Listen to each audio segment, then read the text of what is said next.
Hi, Aldwyn Altuney here, and welcome to Truth Xpose TV. I have a very special guest for you today. Her name is Kageni, and she is an African medicine woman soul coach.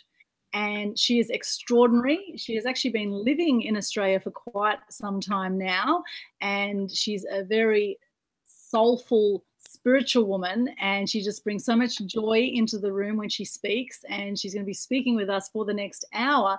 She's also running a Pure Womanhood workshop this weekend at Mudgeeraba Showground, and it's going to be an awesome event where she's going to teach people how to claim their pride, passion, purpose, prosperity, and power. Can't wait. Hello and welcome, Kageni. Hey, Aldwyn, so good to be here. Thank you for having me. It's fantastic to have you here on the show, and you are an extraordinary woman. Thank you. You stand out from the crowd in many ways. You know, you always have such exuberance about you. You have such style. I love the fact that you wear your traditional outfits often, head as you are now. You're wearing some traditional gear. You always wear lovely jewelry and clothes, and you always look extraordinary. And you are a true example of pure womanhood in its finest form. And I can't wait to learn some of your tips and tricks on how you do what you do. And you have an extraordinary partner, Charlie, who also teaches men how they can step into their power as well. So you're a great power couple. And I feel very blessed to know you both, and can't wait for your workshop this weekend. So if you could just let us know that there's quite a lot of a background blurb on you, which people will see when they look at the notes on this live show here. They'll see your whole bio there. But if you could just share a little bit about how you came to do what you do and why pure womanhood for you. Oh, wow. Thank you so much for the compliment. That's such a blessing. You know, it's so funny. When I started on my journey, I was simply searching for truth. I had not, it wasn't like, oh, I'm going out there and this is what I'm going to do. I just felt there has to be more than what I was seeing. There has to be more than I was experiencing. I'd reached a point in my life, I don't know if you felt like you're just existing, you've stopped living. You're just the dead fish that's just going with the stream, whatever it takes you. And by then, I was working in a really good job in Western Australia. I was working as an electrical engineer that I'd worked all my life to get there. You know what I mean? And here you are, you got a job. It comes with a house. It comes with a really good package. Like straight out of uni, you're on over 100 grand a year. So it's what everybody would want, And I did that like for 5 years. And I do remember there's a part of me that was dying. Because one, there's how the corporate world you're meant to be in this box, right? And then there's so much you have to conform to for you to live in the norm. And I remember the thing that did for me, I bumped into a friend who knew me so well, and she said, Kageni, you've lost the spark in your eye. And that is one of the biggest things that I was like, wow, that has just indicated what I've been feeling on the inside. Something in me is clearly dying. Aldwyn, I know you don't believe me if I tell you, when I was in engineering, I wasn't dressing up like this. The true Kageni was not out. I looked like a man. Okay. I know it's hard for you to believe because you just see me in all these colorful dresses and high heels. Oh dear, I hadn't worn high heels for years. Do you know what I mean?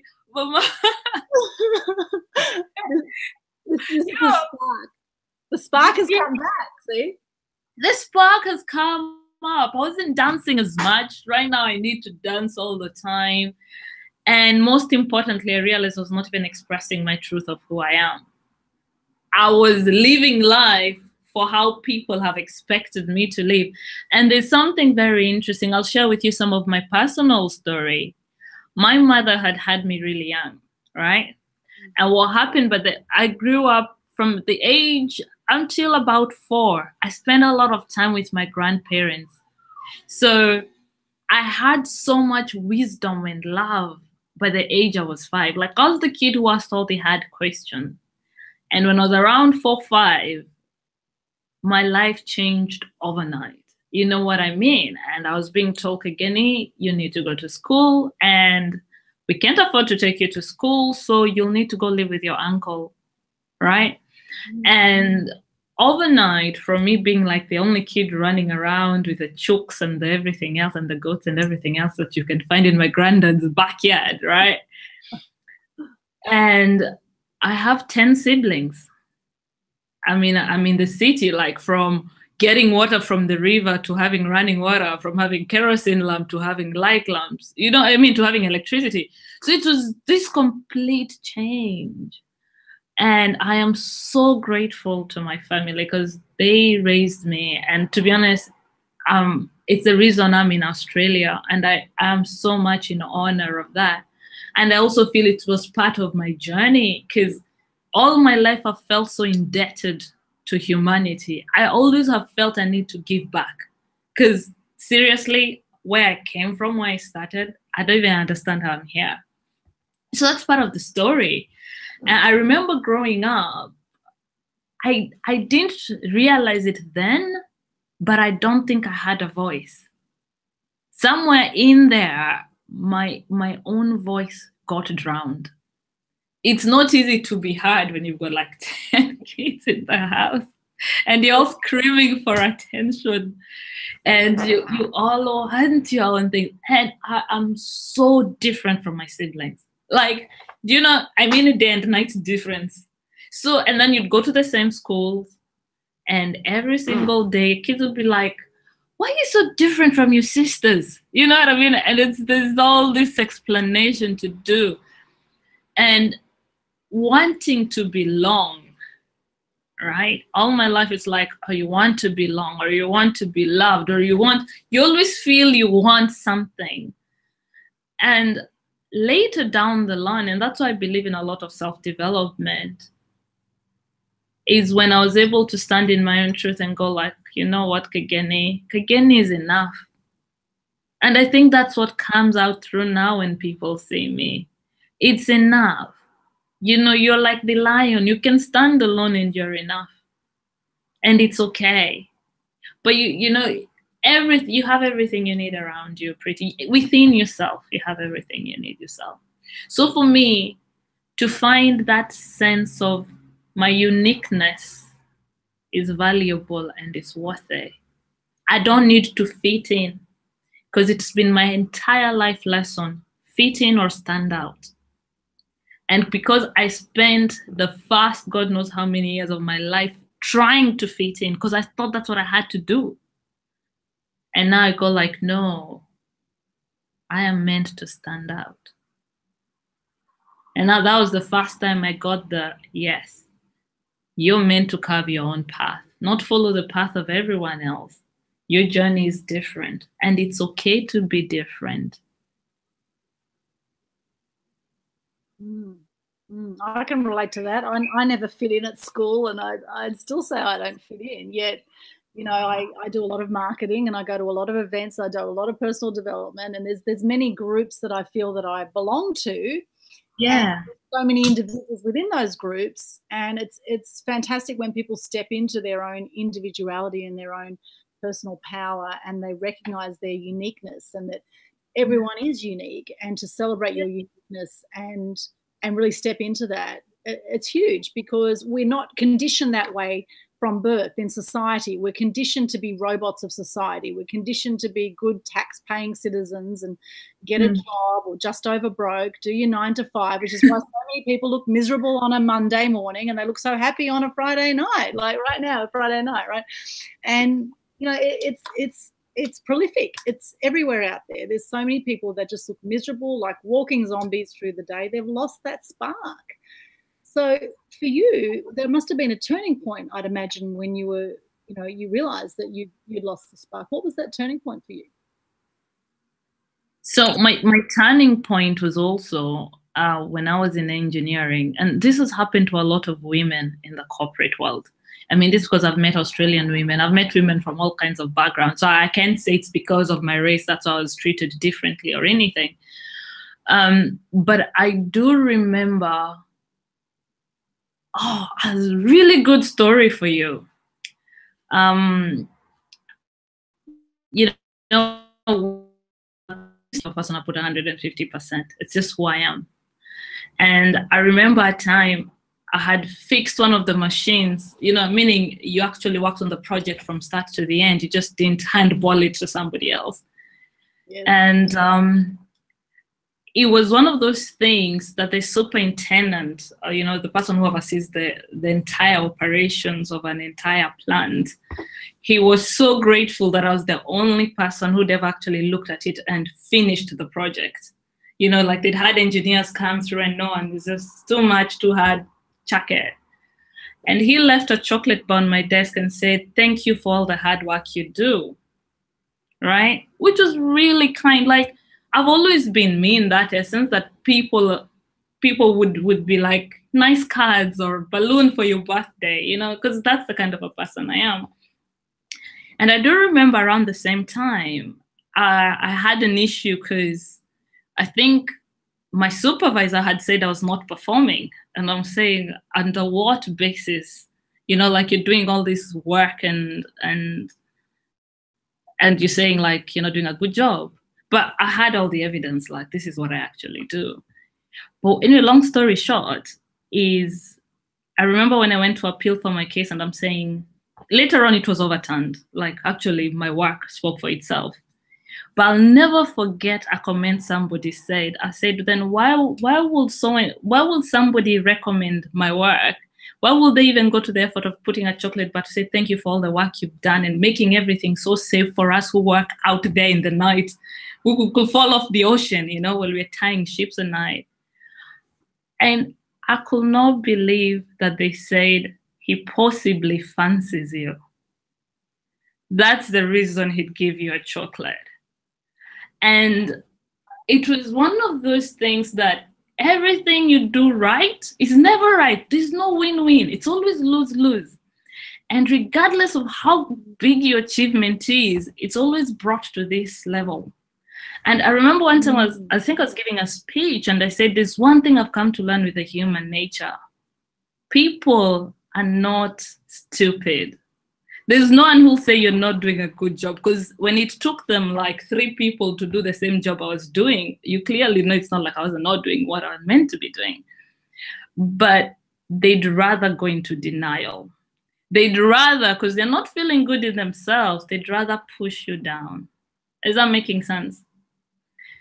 So, and I think when I had to speak my truth. And eventually it was listened to, and it changed everything. I think it even changed the policies for the entire organization at the end of it. But what I learned just from me speaking up, that's what I was actually saying, like, this is not the kind of a system. If somebody can do this much work and they're still told they're not performing, then what kind of a rating system is this? You know, and well, there's so much of that kind of stuff. And there's a part, the straw breaks the camel's back. And yes. I said to myself, I vowed to myself, I said, God, I'm choosing the path where nothing will ever stand in my way. And I'm choosing the path, I'm taking the place in the weave of creation I was born to do. And so ever since then, my life has always been synchronicity, being in the right place, the right time, and I've just trusted the universe. And it's not like I'm not an engineer. I'm an engineer of souls. You know, like everything I do, I'm learning. You know, it was so funny. It's like eventually I started realizing the human body is electromagnetic and electrical energy. So I did need my background for what I'm meant to do. You know, when I'm helping businesses have better team dynamics so that the energy is flowing better in the business, it's because I understand energy than anything else. So nothing is wasted in the universe. I feel I was meant to be an electrical engineer. There's no doubt about that. But my path led me in a way to show me you're meant to be more. You're meant to touch more souls. Yes. Yeah. Beautiful. And now you mentioned you came to Australia because of family. So what actually happened there? How did that link happen? So my father, like, who raised me, he already had, like, my other sisters and brothers who'd already been studying in Australia. I already had an uncle, but he already passed a few years ago. So when I finished high school, he's always believed in me. And I think I'm one of those people, like, because I've had people believe in me, I've been able, as a woman, I've been able to stand tall. So I remember when he said, "What do you want to go study in uni?" I said, "I want to do automotive engineering," and he didn't flinch. Right? He just said, "Why don't you choose something that, if worse comes to worse and you have to come back to Kenya, you'll always have a job." He's like, "Choose a broader field, like electrical engineering or something. Automotive is a bit narrow, and Kenya, we don't produce cars," which was valid.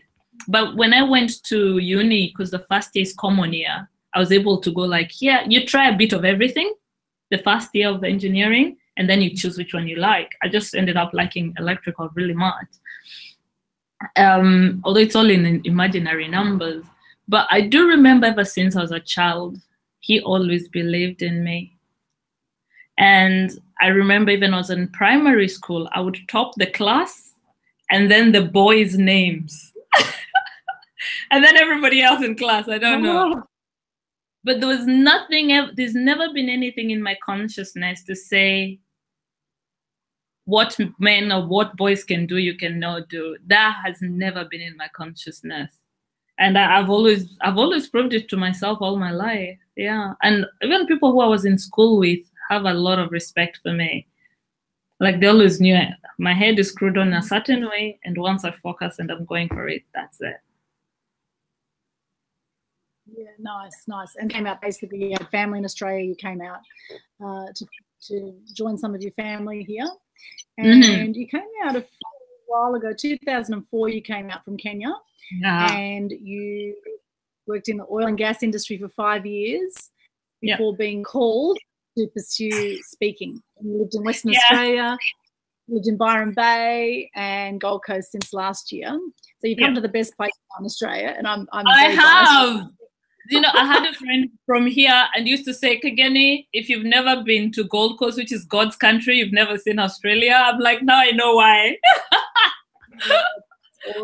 Well, I mean, Byron Bay's great too. It's just a very, very different feel to Gold Coast. I've lived here 18 years now. I was born in Sydney myself. I've travelled and lived in quite a few places, and I just love the Gold Coast, and I still travel a lot from the Gold Coast.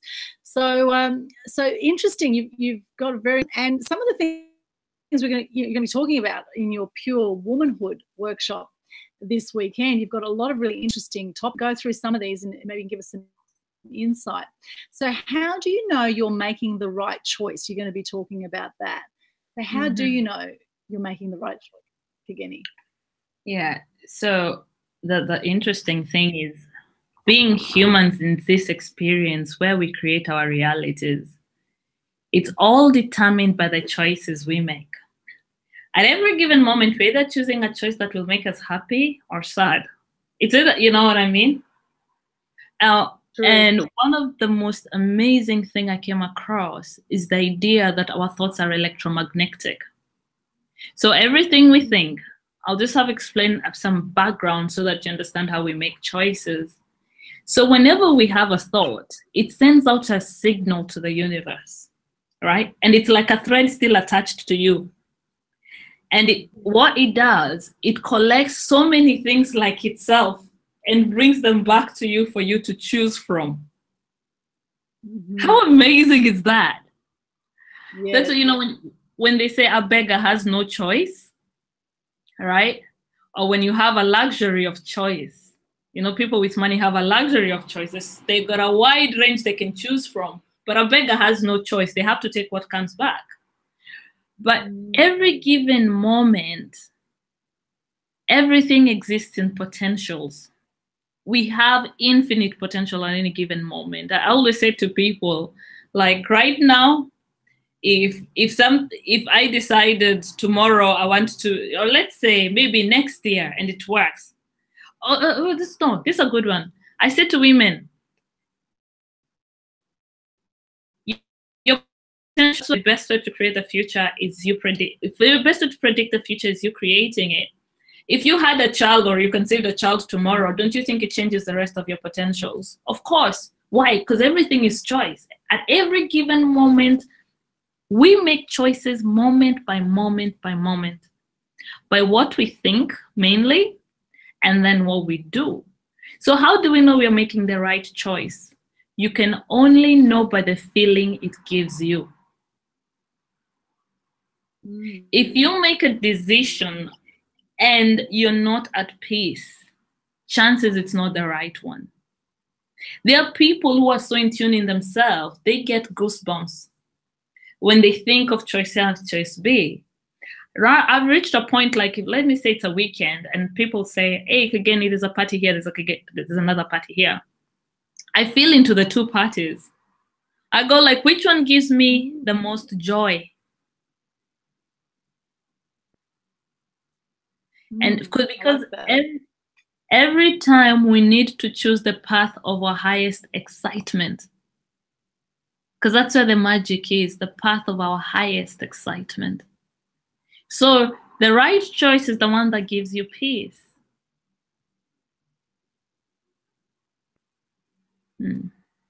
It's a feeling.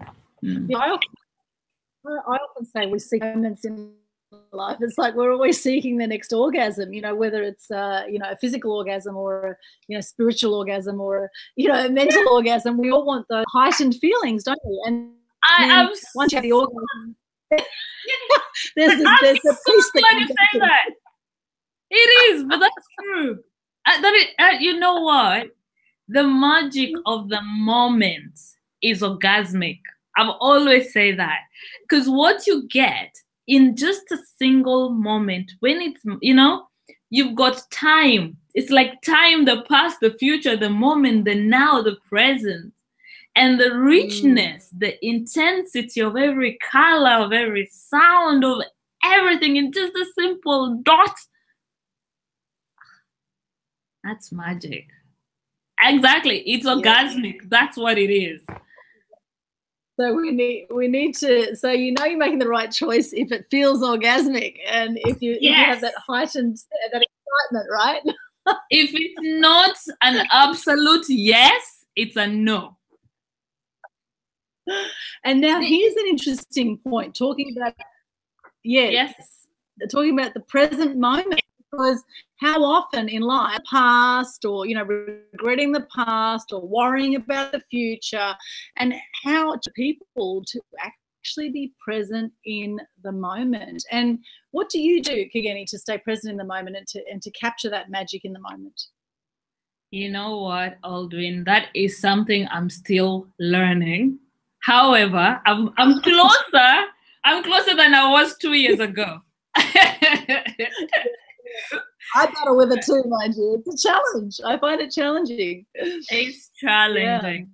Yeah. However, I do know when I'm present, I notice the magic of the moment. So meaning if I'm actually present right now, I'm connecting with you here, right? But I'm also paying attention to every sensation I'm feeling in my body. I'm hearing the car that's passing there. I'm noticing the light. Your presence to every sensory experience you're having because you're aware. And I remember sharing a story once. I stayed present and there was this mosquito, like it was just playing around my ear. And, you know, I wanted to be like, oh, you know, but I stayed present. It's as if it was singing to me. Because I was like, how many times have I missed a mosquito singing to my ear?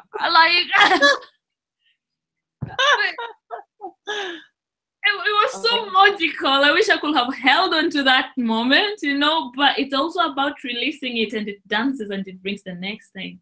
So that's what I'm beginning to learn.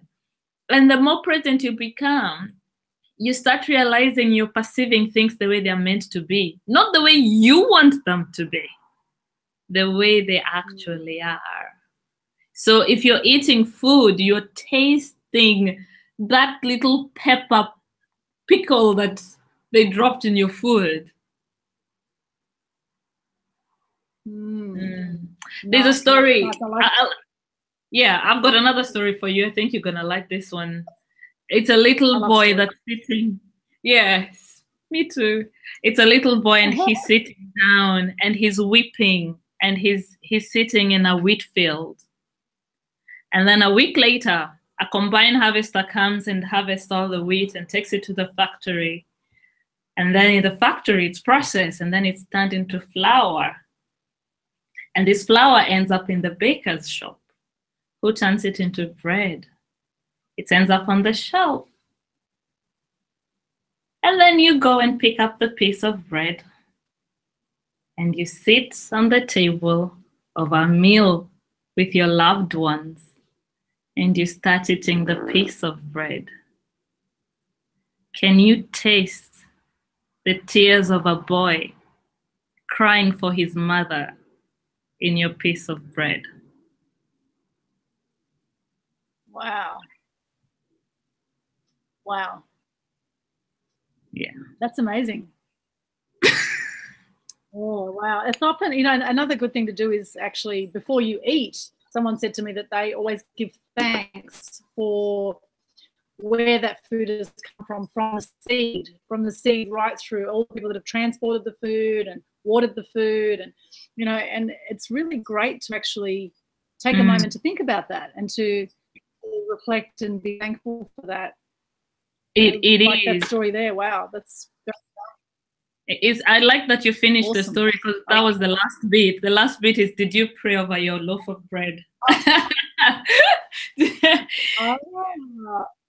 Yeah, but that's the beauty when you stay present with things. You start realizing things are connected. And there are very few instances in my life. I'm starting to get more because now I'm becoming more aware of it. And once I was folding a towel and I stayed present with it. And from the towel, I felt the hands that threaded the towel. I felt the cotton plant from the towel. I felt the person who invented the idea of a towel. And I was like, oh my God, I'm so grateful somebody thought of the idea of a towel.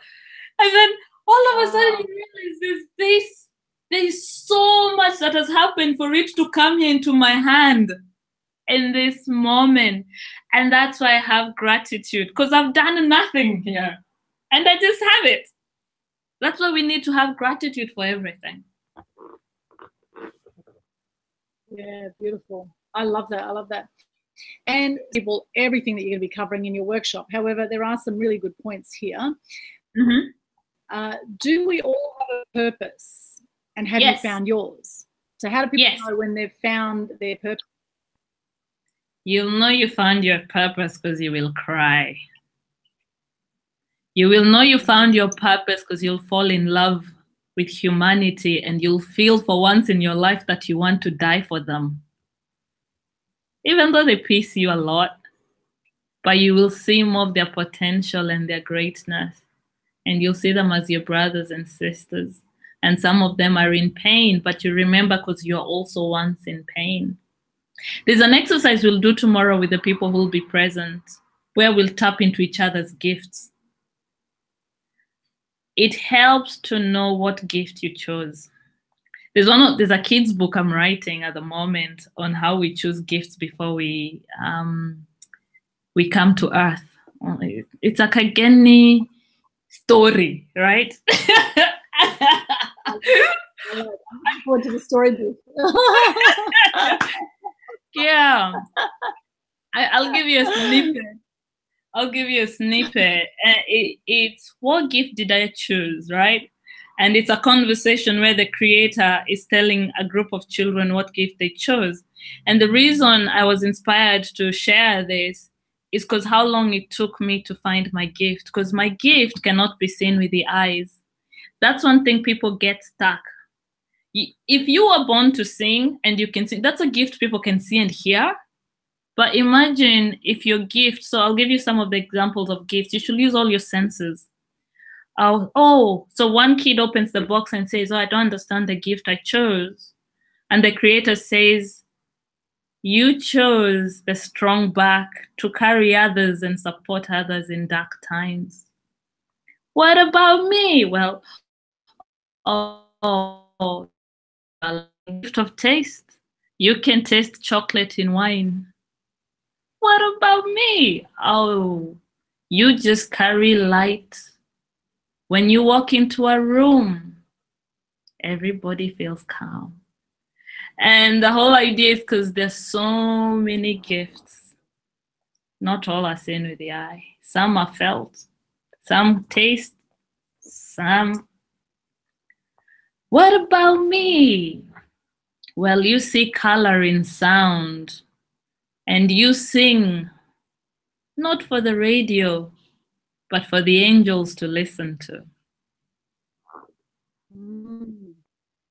Beautiful. Wow. I love it. That's so cool. That's so cool. And if you're present in the present moment, you do pick up on those gifts that maybe you can't see, right? Or you can pick up with other senses. You will. We are absolutely so powerful. And I mean, this whole pure womanhood concept, you know, women are incredibly powerful. You know, elder women in tribes are incredibly powerful, right? Yeah. So can you explain a little bit about women in you know, in tribal times, what women's role was in tribal times, and how women have changed over time, or the role of women or womanhood, how it's changed over time? Yeah, oh, I would love to.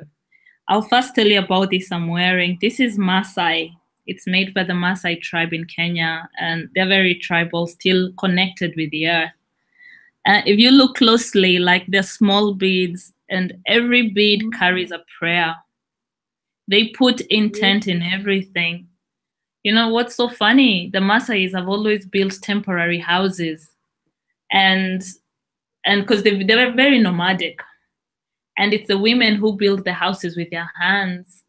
And even though they're just taking a bit of mud to put on the wall, to make the wall, it's still a prayer. It's still intention. So these are some of the things they haven't forgotten. And this year in May, I'm going to live with a Maasai for 40 days. And part of the reason I'm going through that process is because I feel something may actually rub off on me, just being around them. I spent some time with them in January when I was getting this, like all that. It's part of my warrior armor now. I say it's the sword of truth, the shield of knowledge, and the armor of wisdom. That's what I call it. And while I was there, they dressed me up, including this. This was from the Maasai women there. And they dressed me up. I felt like a princess. There was no jealousy or competition. They honored another woman's beauty. You know what I mean? It's not looking at another woman and feeling competition. It's thinking, I honor your beauty too. And they're so self-sovereign. Like, they walk with their heads held high. Like, they walk like, I don't know, royalties, but they're royalties within themselves. And because they've never seen a magazine or the TV, their own image of beauty has never been distorted. They haven't been told you need to look like this to be beautiful. And there's something so refreshing because they remember what true beauty is. And true beauty is a radiance. It's not the features. It's not all this. It's the radiance we emit. That's the beauty. And like they walk like, I have 300 ancestors and they've got my back. You know, like they just walk so sovereign with so much grace and ease. It will be such an exciting time. And I look forward to coming to share with the rest of the world what they teach me. I'll just go with big elephant ears and learn as much as I can. That sounds absolutely extraordinary. That will be an amazing experience. And that radiance you talk about, it's like energy, isn't it? It's like we're all energy. We're all vibrating energy. And to vibrate at a higher level where you stand proud, where you walk proud, where you admire the beauty around you and the beauty within you, that is extraordinary. And actually, we probably come into the world like that, and then slowly, with all the crap that comes in from other people and the crap we put on ourselves, we diminish ourselves, and we become smaller as human beings, particularly in Western culture, I would say. And in busy culture. Yeah, because even in the city like Nairobi in Kenya, the culture is the same. It's just it's the rat race. The rat race does something to the human psyche. The stress of the fast world, and everything is fast. The next job, the next mortgage, the next bill, the next, all that, yeah. Yeah, wow. And whereas womanhood nowadays, so as you say, that you mentioned jealousy, nowadays there's that women get jealous of other women. And why do you think that happens, Kageni? Before I answer that question, I just want to share with you something just to set the pace. I remember I was talking to a CEO of an organization once, and he said, you know what, I have been in this industry for 30 years or whatever. And on the board, you have to nominate someone for the next round. And he was so shocked in his time. He'd never seen a woman appoint another woman. Wow. That is how much, there was this thing whereby, like, I don't need competition. I want to be the only woman at the top. Like, we don't pull each other up anymore. Yet, we used to sit in circles and bleed together. That is what sisterhood, since beginning of the earth, right? So that's what I feel personally, and I've seen it in the corporate world. I have definitely seen it in the corporate world. I was in an all-girls school, and I'm telling you, girls can be nasty, right? Like, I have seen someone start a rumor, just, and it will go across the school like bushfire as if it's fact. Just because it was the queen bee who didn't like this specific girl. Why do you think there's so much media bullying and kids committing suicide? Right? Those things will never have happened back in the day. So I reckon it's not all women who are jealous. It's not all women who are into competition and they're not supportive of other women. But there's this character of the wounded feminine. It's called the wounded feminine. And I'll give you a funny story. One time, Charlie and I were doing a course somewhere. And Charlie is very polite. And we're walking, and there's a lady walking up with bags. She could barely keep everything together. And Charlie, being the gentleman he is, he just simply went to say, well, do you mind if I give you a hand, maybe just to your car? And this lady just went like, ha, like, I'm so used to doing things by myself, thank you. Ha! And I'm watching the scenario, I'm thinking, oh my goodness.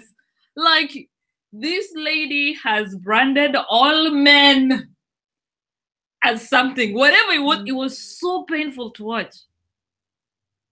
And because, of course, I know Charlie and I know the kind of a person he was, but that's how it comes, and it scratches. It's got this cat-like. Yeah, so I think it's when we haven't healed our stuff, especially, and we've been through a lot as a species. There's a book I'm currently reading. It's called When God Was a Black Woman. And it's just based on a culture from Mozambique, Africa, right?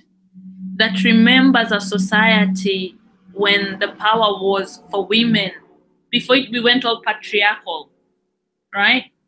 This was before there was any like interference from the West. Do you know what I mean? This was before colonialism and things like that. This is what they believed before all that.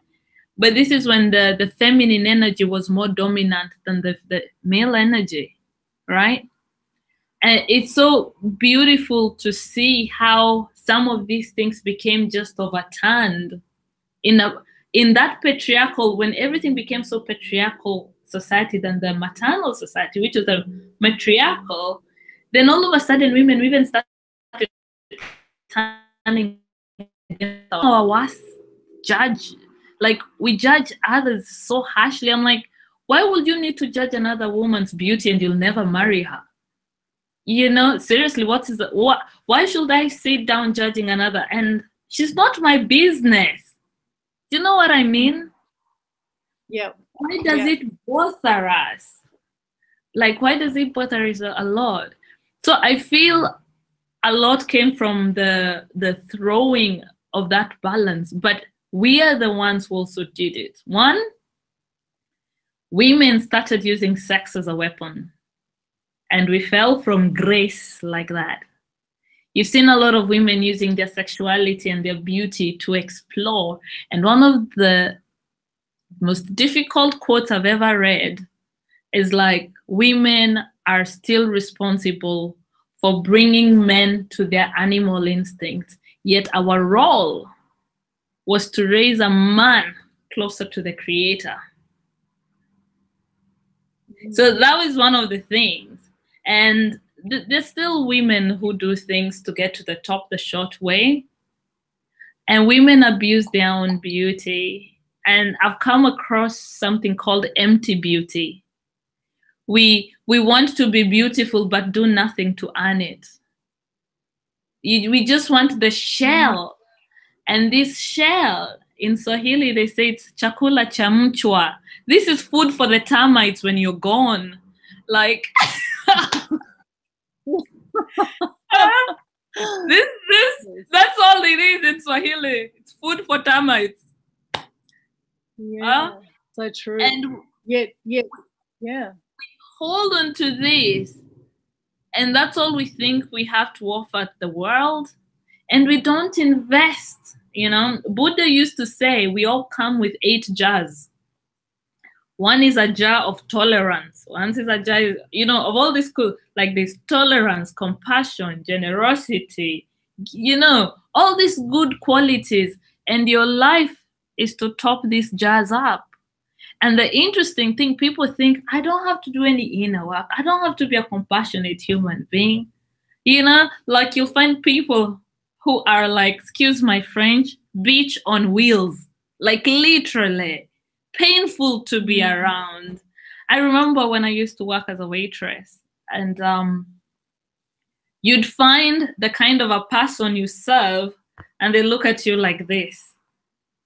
Like, just put my food there. You know what I mean?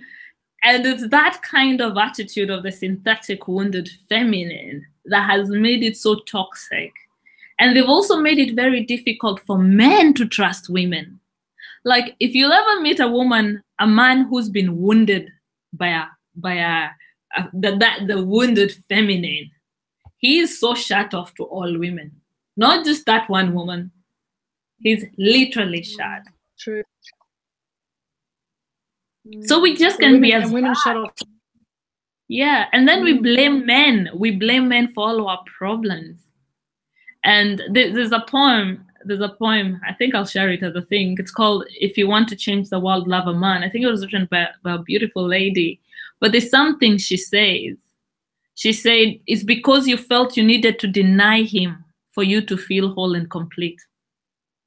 You had to deny his own existence. It's either you've cut him off completely, or to think, oh, I've done nothing wrong, it must have been him. And it's about healing all those. And if you want, it was like, if you want to change the world, love a man. But it's because the process of that wounded feminine, right? You know, you've had men say, I was dating this girl and she projected every issue she ever had with all her exes on me. Like, right? And he says, if you want to change the world, love a man. Why? Because it's going to force you to fix your woundedness first. Yeah, it's Yeah, I know a lot of people have these wounds. I find a lot of people are very wounded. They're wounded from past hurts in relationships. They're wounded from trusting people and being let down. You know, and what happens is they end up, you know, putting this big brick wall around themselves. And I mean, I'm speaking from experience. I've done it myself. I've shut off to intimacy, to love with men. I have too. Yeah. I've become a strong, independent, ambitious woman. Never had kids. Not saying that I won't. However, you know, at 44 years of age, I haven't done that. I've been very much carving my own path. And while I've really wanted that love, I've felt very vulnerable whenever I've opened up slightly to it, and I've tended to get scared of it and run away from it rather than actually opening up that wound and allowing. You know, it actually can be very scary to open that up. So what do you say to people like me? There's probably lots of them out there, people like me who have some deep loves that have not worked out as we would have planned, or maybe you've been abused, you've had physical, sexual, emotional abuse. You know, how do people heal those wounds? I think the first thing I'd like to say, I've been there. I've been that wounded female. I know what it is like to shut my heart and be cold, because the world has become such a cold place, and the only way for me to survive is to put a crab shell and pretend I don't feel anything. And that's what hurts us the most, because our feeling centers are so open as women. That's why we're the center of compassion, right? But what women also need to understand, before I answer that question, a fractured woman will just raise a fractured family. You carry the bloodline. Do you know what I mean? And I knew I had to get my stuff together when I was like, you know what? If I plan to ever have children one day, I better have dealt on my issues, my abandonment issues, my sense of self-worth. I know what it is like not to see yourself in your magnificence, and you choose somebody who is so wrong for you that it takes your soul on a complete tornado whirlpool, and you're left like, that's it, I'm done. I'm so done. I'm so hurt. I was so mistreated. Like, this person took me like a tissue, just wiped and threw me on the side of the road. Do you know what? But that is because I didn't see myself, and I didn't value myself, right? And part of my healing journey, right? One of the biggest healing journey is one thing, is to realize I was not broken in the first place. The only thing that needed fixing is how I thought about myself being broken. And that changes everything in healing. And I remember one of the best quotes was, I as a being am pure and perfect. If anything appears not to be so, is merely an illusion in this experiment of life. That's all there is. If you approach healing from a place, I am broken with something to fix, you'll still be fixing things at 80. You see? If you start from a point, if you start from the point, I'm pure and perfect, my soul is still intact. Nothing, regardless of what abuse I've been caused, it doesn't matter if I've been raped, it doesn't matter whatever has happened to me in every relationship, every darkness that can possibly be, my soul is light, my soul is still intact. It still rests peacefully in the hands of the Creator. Once you get that and you realize this is just the body for the termites, and I still can choose to heal it, the next thing I take women through is to take back their power, to claim their power back. And what happens when we feel we've been abused, we've given away power, whichever form. But sometimes it happened to us so young, we didn't know any different. Do you know what I mean? Like, if a child was like 9, how will they know this person is taking my power? And we go through a regression. where you go back and change the story. In soul coaching, we say you can change the meaning of the story. Like in my case, I thought my mom gave me away because she didn't love me, because blah, blah, blah. And usually we choose something less disempowering, right? But when I changed the story, I said, what if my mother gave me away because she saw I had possibly enough to realize this is the best thing for me and the best of for the rest of my life. And Aldwyn, do you know what happened when I finally reconnected with my mother? Because it was the deepest healing for me was to go find my mom and just go be with her. And I think I was about 28. I mean, like a few years ago. And I remember finding out she never went to bed even a single night without saying a prayer for me. And I realized how easy my life had carved through. It could have been but I'd been given everything the wrong meaning. So in soul coaching, what we say is first change the meaning. You know, there's a lady who she was being abused by her dad. And he'd tell her, you're ugly, you'll never amount to anything, no one will ever love you. Like, seriously, everything has happened under the sun. Someone has been through what you've been through. And now as women are opening up, we are realizing how much womb healing needs to go on. I remember we did this exercise with this lady and we tuned in. We went through, it's like a meditation, a visualization. And I instructed her to visualize she had a box, like a box, and put everything your father ever said to you that you didn't like, that didn't resonate with your true being, your true self. I want you to put it in that box and give it back to him. The gifts we keep, because what happened, it's like somebody, it's like, remember when we did the love room? It's somebody coming, taking a dump in your house and leaving their shit there, and your whole house is smelling, and you leave it there and wonder why you're not happy and feeling good in your own self.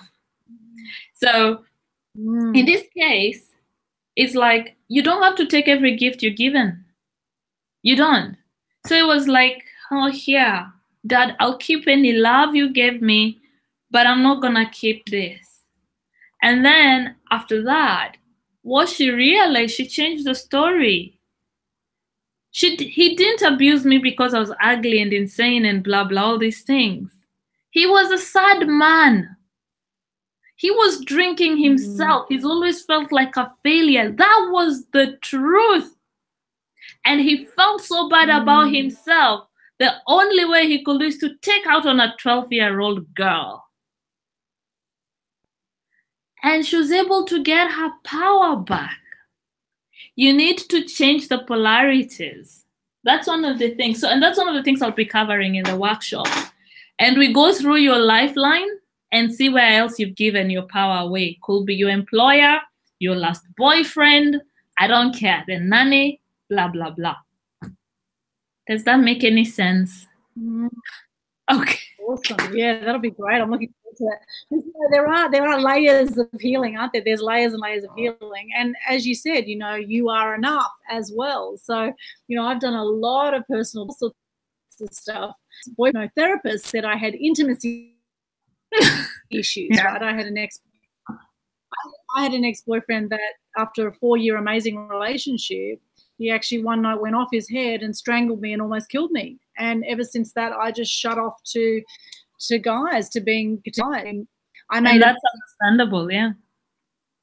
I made it mean that the minute I get too close to a man, that I'm either going to get hurt or I'm going to get potentially killed. And so, you know, I've linked that when I was 22 years ago. And it's interesting. I've done a lot of work around. I've done landmark work. I've done hypnotherapy. I've done work around it. And I know that sometimes stuff still comes up for me. Sometimes I still feel very vulnerable, and yeah, I sometimes when I feel love coming on with someone, I want to run away from it. And it's an interesting interesting dynamic, you know, just to get conscious and notice how you automatically react or respond to situations or to things that may challenge, you know, our belief and perception of life. Your reactions, yes, and being present. And yoga breathing is really good to be present too. Just breathing your breath. What I'd like to say, darling, you're not alone. Like, I swear to God, you'll be shocked how many women. And I'm so grateful, like, you've got the courage and a voice to say that. A lot of people swallow it in. I remember I did a Pure Womanhood circle in Kenya last time I was there. And it just started as a 1-hour coffee and chat. We just share stories and things like that. And people were opening up like rosebuds, right? And what surprised me is,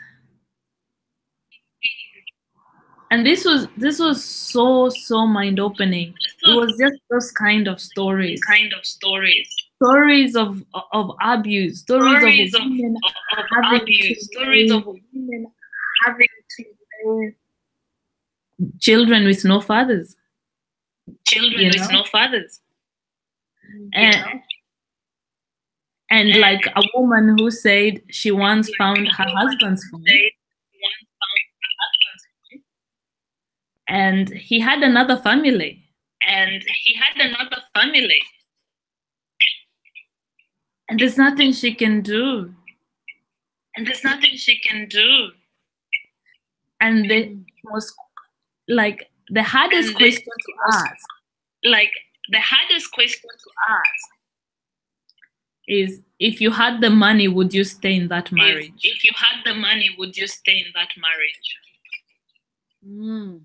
Good question. Yeah, well, that's right. How often do people stay in relationships because it's convenient, or because it suits them, or because they want to play happy families? And how many people are actually cheating on their partners, you know, got mistresses, boyfriends on the side? I would say it would be prolific out there. People playing happy families on the surface and all sorts of stuff going on in the back. And I mean, if they have an open relationship story, but, you know, if they're not being honest with each other about it, then once the trust is gone, right? The trust goes. And then, you know, when the partner eventually comes out, because the truth always comes out in the end, right?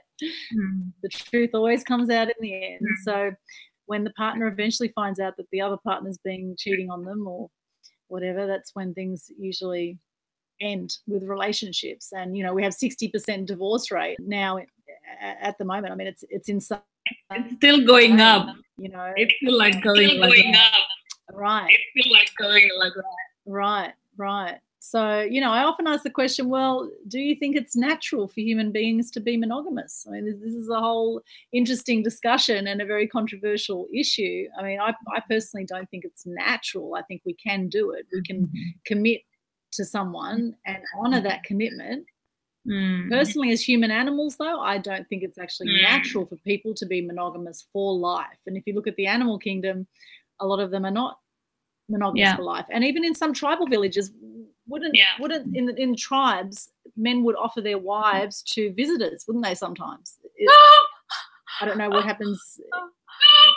But yeah, apparently this happens in some tribes. The women are given to you know, guests as an offering, as a you know, to have some fun for the night, to reach that orgasmic state. Maybe you know, we have Muslim religion that says guys to have 4 wives, and you know, there's all sorts of different stories and ways that people choose to live life. So coming back to and this is we can do a shows about each of those topics. We can do a whole 1 hour on each of those topics. Yeah. But back to pure womanhood, right? Yeah. What does it mean? I think what's pure womanhood all about? Yeah. I don't know. The video is like cutting a bit. Yeah, a little bit. Yeah, that's just the Wi-Fi reception. That people get the gist of what we're saying. If you're watching this right now and you're not understanding everything we're saying, then just put a little note under the video and with any questions, and we'll get back to you if you haven't understood something. You know, there were masters that walked on the earth. There were masters that walked on the earth. And look at people like King Solomon had 1,000 women. Look at people like King Solomon had 1,000 women. Right? So I don't think it's a question of right or wrong. I don't think it's a question of right or wrong. But what I've found is some people do it from a place of ego. Some people do it from a place of ego. And then you hurt others along the way. And then it becomes a spiral of karma. Or perhaps low self-esteem.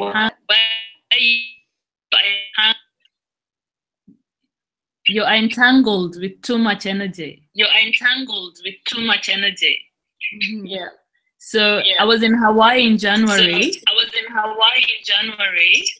And I did a peyote ceremony. Right? And you know what they made us do? To write the number of partners we've had. Wow, really? Yeah. That would have been insightful. Oh my goodness. I don't think I'd like to do that exercise. It was such a deep healing that he'd say, because your energy is still stuck. With any other person you've ever been with. Wow, really? Yeah. Gosh. So the more parts in different places. So imagine if your soul essence looks like this. Somebody puts a red drop. Tomorrow is green. Tomorrow is brown. Next day is blue, yellow. You get the hint. Yes. And now you're trying to remember you look like that. Wow. And it doesn't end up multicolored, right? It all ends up probably like slosh. Muggy. Very dirty water. Very dirty water. Because each droplet doesn't stay in its own color. Other colors and becomes really ugly, right? It blends. It blends. Wow. And then you wonder why you can't see clearly anymore, right? Yeah. So, and a lot of people don't know. How to clear other people's energy from their own energy. So they just accumulate. Accumulate. Wow, that's good. So clear that energy. How do you clear that, Kageni? Oh, there's so much I want to ask you. We've already been chatting for an hour. How do you clear that murky energy? Come for my 2-day course. Oh, I can't wait. I'm coming. I'm there tomorrow. And anyone else who wants to come along to Pure Womanhood, what do they do, Kageni? Please, tomorrow. Starts tomorrow. Please, we'll have tickets at the door. Tickets at the door, and it's only $200. Is that right? Yeah, and trust me, that's a discount. That's cheap. People, crazy. People pay me $750. 700. It just cut out there. The 700. I say people pay me $750 one-on-one. Just to spend a whole day with me. A whole day. Wow, for a whole day. Yeah. And then we do a complete soul exfoliation. So I'm saying, like, for 200, I don't think I'll ever have them this cheap. For the whole weekend. And it's at the Mudgeeraba Showground, and people can turn up at 8:30 tomorrow. And what time? It starts at 9. What time does it finish tomorrow and the next day? 5. At 5 p.m. Okay, so it goes 9 till 5 p.m. tomorrow, the 7th of 2018 and the 8th of April 2018. And if you're watching this after those dates, that's okay, because Kageni runs workshops ongoingly.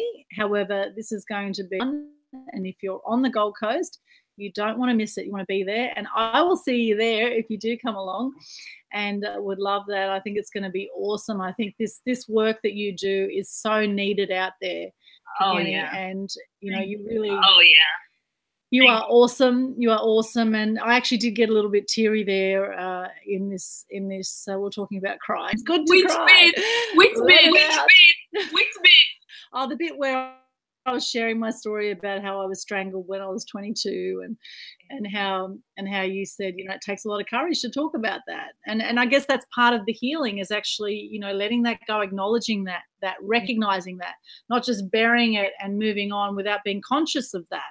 You know, thinking you've got it all handled, you know. And we blame ourselves. Yeah. Or we think, what is other people gonna think?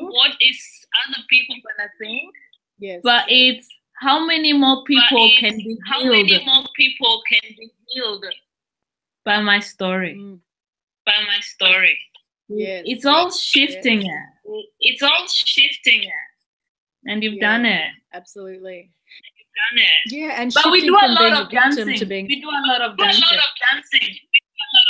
Awesome. I love dancing. I loved it. 5 rhythms is one of my favorite types of dancing, where you just go free range, 5 rhythms. I love dancing. It's so cool. And it's very hard to be upset when you're dancing, isn't it? Generally, if you're dancing, you generally lifts your mood straight away. The reason they call me the dancing medicine woman is because I believe we can heal through joy.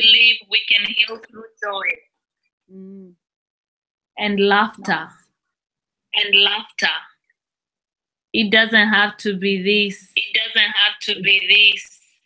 Teary and painful.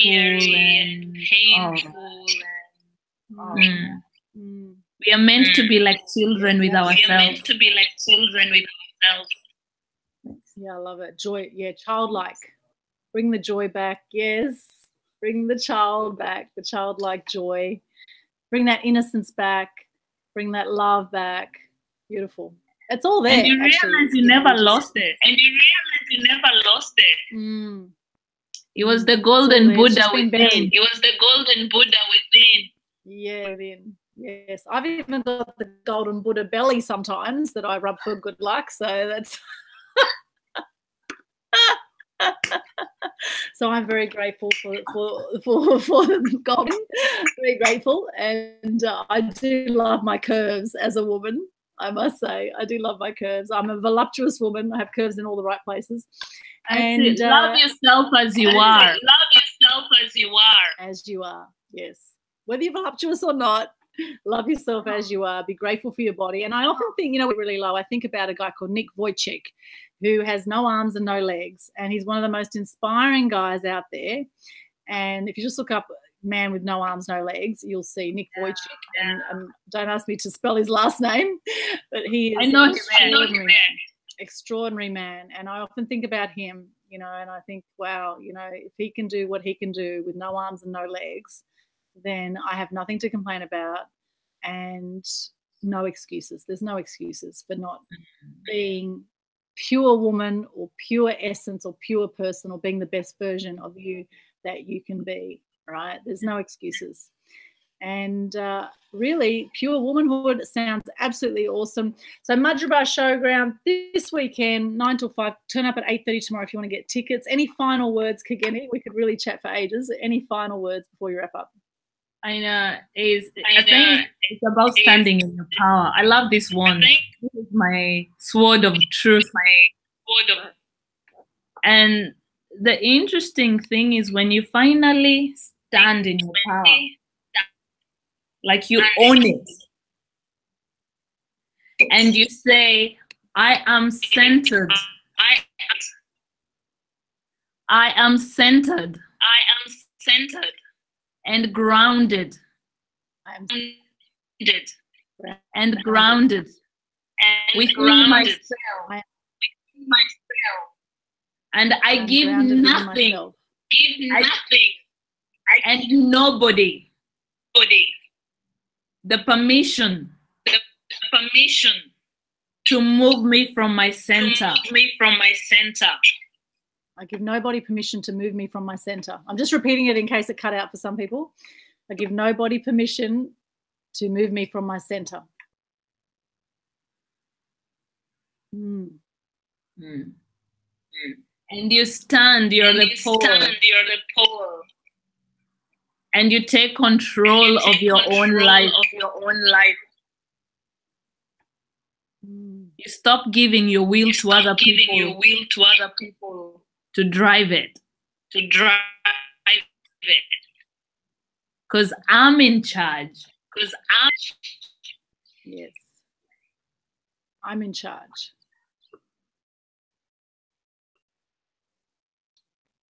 Awesome.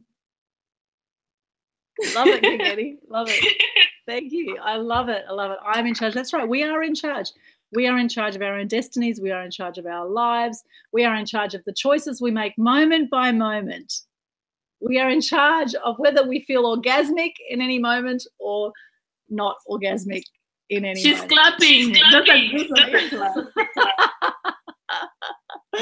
Thank you so much, Kageni. It's been absolutely awesome having you as a guest on Truth Xpose TV. And you have a website too. What website can people get you on if they want to communicate? Kageni.com.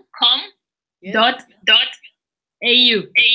Excellent. Kageni.com.au to connect with Kageni, or to have a one-on-one for $750, or come along for the whole weekend workshop for only $200 this weekend. So I will be there with bells on tomorrow morning. Can't wait, and really looking forward to learning from you and sharing some wisdom and beautiful stories. And I love that crystal stick thing you've got there. What is that exactly? This is like a sword of light. Sword of light, beautiful. And it reminds me of being a high priestess. Mm. And this is me. I bought it to remind myself that I've claimed my power. Beautiful. And I said, this lioness is out of the cage, and you're not gonna put her back again. Beautiful. I love it. I love it. You are like the Maasai Wonder Woman. You are a warrior woman. Yes. Awesome. Kageni warrior woman. And I'm Aldwyn Wonder Woman. Kageni, Kageni warrior woman, Aldwyn Wonder Woman. It's been awesome connecting and sharing our womanhood tonight. And thank you to everyone who's joined us. Thank you so much. You've been watching Truth Xpose TV. My name is Aldwyn Altuney, and we've been with the wonderful Kageni tonight talking about pure womanhood and how you can step into your true self and be the best version of you. And if you missed any of it, then you can always just press play again. Share this if you like what you've seen. Share the love. Share it all over social media. Make sure you subscribe to the Aldwyn Altuney channel if you haven't already, and spread the love. Every little bit helps in getting that message out. You never know whose life you can change next. In fact, it might even be yours. You can change your life. There's a thought. Awesome. Thanks, Kageni. And thank you so much, everyone who's been watching this. And we will see you later. Bye for now.